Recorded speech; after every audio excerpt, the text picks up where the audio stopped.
যখন আপনি মারা যাবেন, দুনিয়া থেকে বিদায় নেবেন, মানুষজন কেউ বলবে না আজকে বৃষ্টির দিন দাফন করিস না, কেউ বলবে না যে তারা 2টা দিন রাখ, কেউ বলবে না।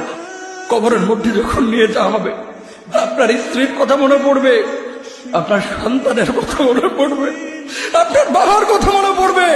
সবচাইতে বেশি কষ্ট আপনাকে যে জিনিসটা দেবে, কি নিয়ে কবরে ঢুকলাম, কেন সুদ খাইছিলাম, কেন ঘুষ খাইছিলাম, কেন কবরের জিন্দেগির জন্য প্রিপারেশন নেই নাই। দুনিয়ার জিন্দেগিতে একটা মামলায় ফেসে গেলে সুপ্রিম কোর্টে যাওয়া যায়, উচ্চ আদালতে যাওয়া যায়।